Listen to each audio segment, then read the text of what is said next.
Welcome back to Shine's kitchen. ഇന്നൊരു sweet lime പിക്കിളാണ് ചെയ്യുന്നത്.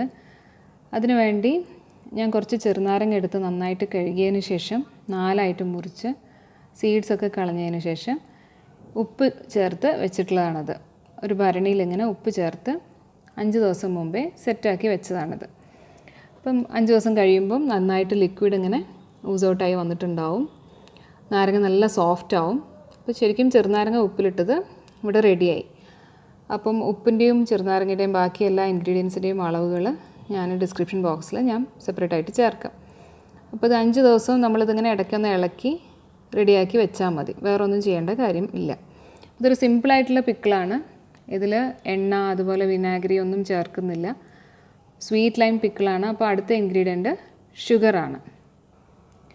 ഇതത് ഷുഗർ സിറപ്പ് ഉണ്ടാക്കാൻ വേണ്ടിയിട്ട് ആവശ്യമുള്ള കുറച്ച് പഞ്ചസാര ഞാനിവിടെ എടുത്ത് വെച്ചിട്ടുണ്ട്. നമ്മളിതിലേക്ക് കുറച്ച് വെള്ളം ചേർത്ത് ഒരു ഷുഗർ സിറപ്പ് ഉണ്ടാക്കണം. പിന്നെ വേണ്ടത് കാശ്മീരി മുളക് പൊടിയാണ്. പിന്നെ കുറച്ച് ഉലുവയും കായവും പൊടിച്ചത്. ഇത്രയും സാധനങ്ങൾ മാത്രം മതി ഉണ്ടാക്കാം. വളരെ ഈസിയാണ്. അപ്പം നമുക്കിത് ചെയ്യാൻ തുടങ്ങാം. ഇതപ്പോൾ ഷുഗർ സിറപ്പ് ഉണ്ടാക്കാൻ വേണ്ടി ഞാനിങ്ങനെ പഞ്ചസാരയും വെള്ളവും ചേർത്ത് തിളപ്പിക്കാൻ വേണ്ടി വെച്ചിട്ടുണ്ട്. എല്ലാ അളവുകളും ഞാൻ അവസാനം പറയാം. പക്ഷേ ഒരു കാര്യമുള്ളതെന്ന് പറഞ്ഞാൽ നമ്മൾ എത്രയാണോ ചെറുനാരങ്ങ എടുത്തത് അത്രയും തന്നെ പഞ്ചസാര വേണം. അപ്പോൾ 1/4 കിലോ ചെറുനാരങ്ങയാണെങ്കിൽ 1/4 കിലോ പഞ്ചസാര, അതാണ് അതിൻ്റെ ഒരു കണക്ക്. ഇതിന് കുറച്ചുകൂടി ഒരു എരിവൊക്കെ വേണമെന്ന് താല്പര്യമുള്ളവർക്ക് നമ്മളിങ്ങനെ ഉപ്പിലിട്ട് വെക്കുന്ന സമയത്ത് തന്നെ കുറച്ച് പച്ചമുളകോ അല്ലെങ്കിൽ കാന്താരി മുളകോ കീറിയിട്ട് ഇതിലേക്ക് ചേർത്ത് കൊടുക്കാം. അങ്ങനെയാണെങ്കിൽ ഈ അച്ചാറിന് കുറച്ചും കൂടി എരിവുണ്ടാവും. ഞാനിപ്പോൾ ഒരു സ്വീറ്റ് പിക്കിൾ തന്നെയാണ് ഉദ്ദേശിച്ചത്.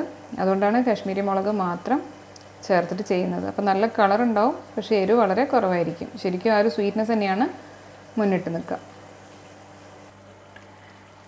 ഇതാപ്പം പഞ്ചസാര പാനി ഇവിടെ ഏകദേശം റെഡി ആയിട്ടുണ്ട്. നമുക്കിനി ഇതിലേക്ക് കാശ്മീരി മുളക് പൊടി ചേർത്ത് കൊടുക്കാം.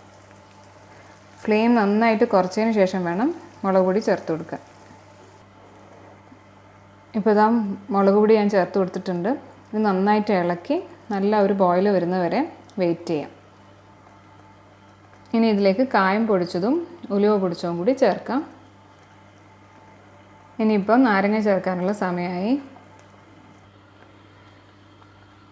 ഞാനിപ്പോൾ ഇതിലേക്ക് ചെറുനാരങ്ങ കൂടി ചേർത്ത് കൊടുത്തു.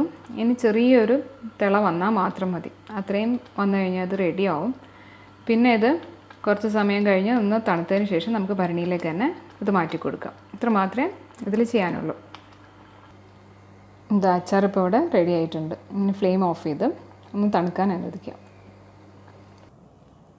ഇതാ നമ്മുടെ അച്ചാർ ഇവിടെ റെഡി ആയിട്ടുണ്ട്. തണുത്തതിന് ശേഷം നല്ല വൃത്തിയുള്ളൊരു ഭരണിയിലേക്കോ അല്ലെങ്കിൽ ഒരു ഗ്ലാസ് ജാറിലേക്കോ മാറ്റാം. ഇതിപ്പം പുളിയും എരിവും മധുരമുള്ള ഒരു പിക്കിളാണ്.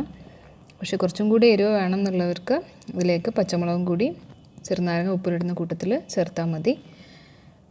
വേറെ പ്രിസർവേറ്റീവ് ഒന്നും വേണ്ട. ഓയിൽ ഫ്രീ ആണ്. അപ്പം എല്ലാവരും ഒന്ന് ട്രൈ ചെയ്ത് നോക്കാം. അളവുകളൊക്കെ ഞാൻ ഡിസ്ക്രിപ്ഷൻ ബോക്സിൽ കൊടുക്കാം. Thanks for watching. See you next time.